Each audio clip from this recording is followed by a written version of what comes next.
Baahubali the epic saga re release हो रही है ऑन 31 अक्टूबर। और इसी मूवी ने इस देश का सबसे फेमस सवाल भी दिया था कि कटप्पा ने बाहुबली को क्यों मारा। बट इसकी बात हम बाद में करेंगे। और हाल फिलहाल सबसे बड़ा सवाल देश में ये चल रहा है कि दिवाली आज है या कल। वैसे आप दिवाली कब मना रहे हो, आज या कल? अगर आज सेलिब्रेट कर रहे हो तो हैप्पी दिवाली, बट अगर कल कर रहे हो तो एडवांस में happy Diwali. Hi guys, welcome to crazy world और मैं हूं आपका क्रेजी फैन। एंड आज बात करते हैं इस वीक में न्यू एंड ट्रेंडिंग लॉन्चेस की, उसके साथ ही कुछ स्पाइसी न्यूज की भी। सबसे पहले बात करें तो दो टाइटल ट्रैक्स लॉन्च हुए एंड दोनों बैंगर। धुरंधर के टाइटल ट्रैक में ट्रेलर के सीन्स को एडिट कर कर जो सिनेमेटोग्राफी प्रेजेंट की है वो एडिटर ने बीस्ट मोड ऑन कर कर की है, जिसमें हाईलाइट सिर्फ रणवीर सिंह नहीं बल्कि सारी सपोर्टिंग कास्ट भी उतनी ही ब्रूटल दिख रही है। रैप के लिरिक्स और म्यूजिक भी कानों को सुकून देते हैं। हेड्स ऑफ टू शाश्वत सचदेव, ह्यूमन काइंड, जैस्मिन सेनलेस और आदित्य धर को for pulling of this epic banger. And दूसरा टाइटल ट्रैक है तेरे इश्क में। अरिजीत सिंह की आवाज, AR रहमान का म्यूजिक और धनुष की एक्टिंग। यानी जब लेजेंड्स परफॉर्म करते हैं तो आपको बस बैठकर उस मोमेंट को एक्सपीरियंस करना है। दोनों ही म्यूजिक वीडियोस टॉप 10 में ट्रेंड कर रहे हैं यूट्यूब पर। वीडियो में धनुष का टूटा हुआ दिल और ये एक्टिंग रंजना की लीगेसी को कंटिन्यू करता है। वैसे लीगेसी की बात निकली है तो एक काफी अंडरडॉग एक्टिंग की लीगेसी है according to specific role, and वो है Paresh Rawal as lawyer. Aitraaz movie तो सबको याद होगी ही, जिसमें first time negative character female को अवार्ड मिला था for best actress, that is Priyanka Chopra. And उसमें कहीं ना कहीं परेश रावल भी as a supporting character contribute करते हैं। और अगर ये भी याद नहीं है तो OMG तो सबको याद होगी। दो मूवीज दोनों सुपरहिट, और अब ऐसे ही सेम रोल में कोर्ट रूम ड्रामा में मेथोलॉजी की जगह हिस्ट्री को चैलेंज किया जा रहा है। द ताज स्टोरी का ट्रेलर आ चुका है। परेश रावल टूरिस्ट गाइड रहते हैं ताजमहल के एंड कुछ चीजें खटकती हैं उन्हें, जैसे कि शाहजहां ने तेजो महालिया नाम का मंदिर तुड़वा के उस पर ताजमहल बनवाया है। ये काफी सेंसिटिव टॉपिक है एंड हो सकता है कि रिलीज के टाइम पे कुछ कॉन्फ्लिक्ट हो, यू नेवर नो।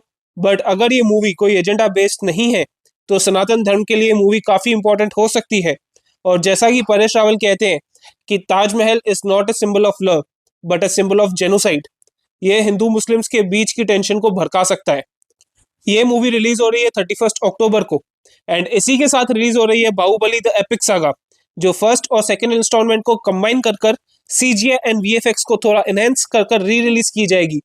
मूवी का रन टाइम है 3 आवर 44 मिनट्स, जो कि ऑलमोस्ट 1 आवर 45 मिनट्स कम है दोनों सेपरेट मूवीज को कंबाइन कर कर। आई डोंट नो कि ये कैसे किया होगा, क्योंकि मुझे नहीं लगा कि इसमें कोई ऐसा सीन है या कंसेप्ट है जो इग्नोर किया जा सकता हो। साउथ सिनेमा के लिए ये ब्रेक थ्रू मूवी थी 2015 में, एंड अभी भी इसका ट्रेलर देखकर फील होता है कि हमने क्या मास्टरपीस विटनेस किया था।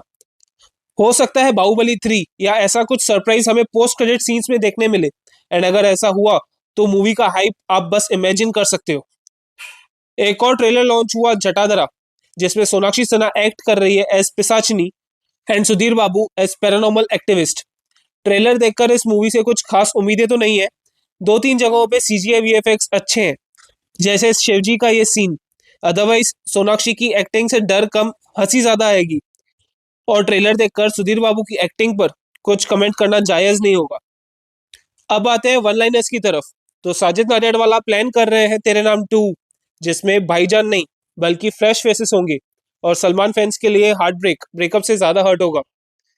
नेक्स्ट बात करते हैं AI जनरेटेड वेब सीरीज की, महाभारत द एपिक सागा, जो कि फुल्ली जनरेटेड बाय AI है। एंड इसका ट्रेलर इतना लो ग्रेड है कि आप इससे बेटर पुराने जमाने के कार्टून्स देखना पसंद करोगे। सेना में सारे लोग एक जैसे दिखना, बैकग्राउंड ग्लिचेस, मतलब क्यों ही बनानी है ऐसी सीरीज जिसका लोग मजाक बना दे, वो भी महागाथा पे। नेक्स्ट न्यूज है कल दिवाली पे लॉन्च होने वाली दो बड़ी हाइप मूवीज की, जहां पहले तो सिंगल लॉन्च सिर्फ मैडॉक हॉरर कॉमेडी यूनिवर्स से आ रही थी, विच इज थामा। बट अंडरडॉग हर्षवर्धन राणे आ चुके हैं अपनी दीवानियत लेकर, और थामा के 3 आइटम सॉन्ग्स के बस को एक रीमेक ने पीछे छोड़ दिया, विच इज दिल दिल, स्टारिंग सोनम बाजवा। अब दोनों मूवीज की हाइप ऑलमोस्ट इक्वल है on book my show, which is 145K plus. So देखते हैं कि बाजी कौन मारता है। एंड बाय द वे, आप पहले कौन सा रिव्यू देखना चाहोगे, थामा का या दीवानियत का? Do let me know in the comments. And हाँ, हाइजीन मेंटेन करना मत भूलना, विच इज वीडियो को लाइक और चैनल को सब्सक्राइब कर कर जाना। And until next time we meet, stay safe.